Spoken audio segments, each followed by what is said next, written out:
Sur cette chaîne, j'ai déjà parlé de thérapie cognitive et de méditation pragmatique, voir dans la description. Et aujourd'hui, on va se pencher sur une technique qui est un peu à la jonction des deux, développée dans un livre dont on pourrait traduire le titre par surmonter les pensées intrusives indésirables, voir dans la description. Alors, par où commencer? En gros, il y a deux types de souffrance. Il y a la souffrance physique, donc par exemple, si on vous tranche la main, là, à moins d'avoir des capacités de contrôle mental incroyablement développées, vous allez souffrir. Mais dans les sociétés modernes, ce qui fait souffrir les gens, ça relève plus fréquemment de la souffrance mentale. Anxiété, déprime, etc.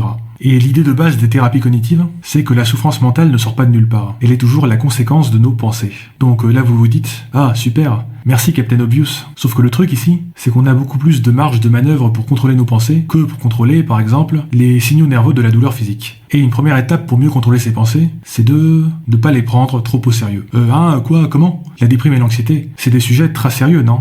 Eh bien oui, tout à fait. En revanche, les pensées qui causent ces émotions négatives, pas tant que ça en fait. Je vais illustrer ça avec un exemple rigolo tiré du livre en question. Donc, comme vous le savez peut-être, il y a des gens, ils ont des fantasmes sexuels bizarres. Ces gens vivent parmi nous, cela peut être votre patron, votre voisine, votre chien, ou peut-être même vous-même.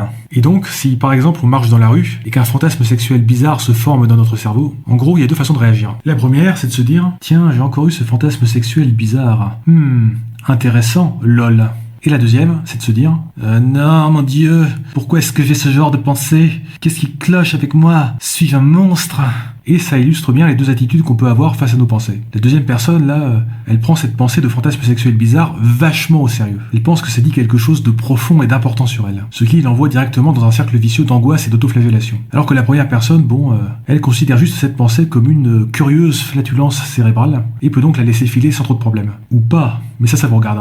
Bref, ça rejoint ce que j'avais dit dans la vidéo sur la méditation, nous pouvons nous dissocier de nos pensées. Alors attention, je dis pas que c'est toujours facile, mais la première étape, c'est d'admettre que c'est possible, tout simplement parce que nous ne sommes pas nos pensées. On peut voir nos pensées comme des vidéos suggérées par YouTube dans la barre de droite, et sur lesquelles rien ne nous oblige à cliquer. Surtout si la miniature de cette pensée est déprimante ou angoissante. Alors attention, je dis pas qu'il faut procrastiner sur la résolution des problèmes qui causent ces pensées négatives, mais ça, on peut le faire chez soi, au calme, sur une plage horaire prévue à l'avance, avec un stylo et une feuille blanche. C'est sans doute une bien meilleure approche que de passer la journée à se faire bisuter par ces pensées négatives, ce qui nous poussera probablement à procrastiner avec fureur au lieu de résoudre les problèmes en question. Bon, et le livre dont j'ai parlé au début là, il préconise de traiter ces pensées négatives comme on traiterait un troll sur internet. Bon ok, là il n'y a pas d'option de blocage, mais vous connaissez sans doute cette petite phrase « Do not feed the troll », ne nourrissez pas le troll. Quand on commence à débattre avec un troll, c'est là qu'on commence à lui donner réellement du pouvoir sur nous-mêmes. De même, quand on commence à engager un dialogue intérieur avec ces pensées négatives, c'est là qu'on leur donne réellement le pouvoir de nous faire souffrir. Alors qu'on peut apprendre à les ignorer. Après tout, ce ne sont que des pensées.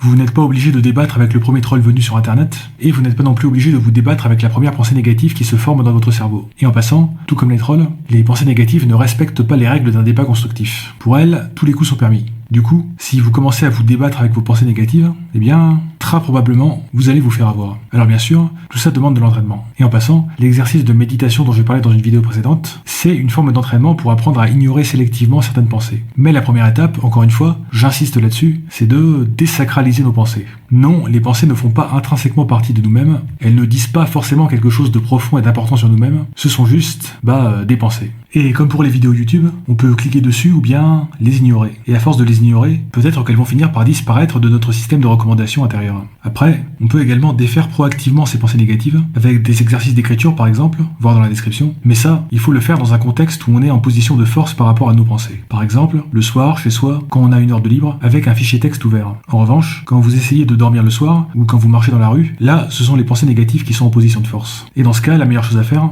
éventuellement, c'est de les noter quelque part, pour s'occuper de leur cas plus tard, mais surtout, c'est de les ignorer comme on ignorerait des trolls sur internet. Car après tout, ce ne sont que des pensées.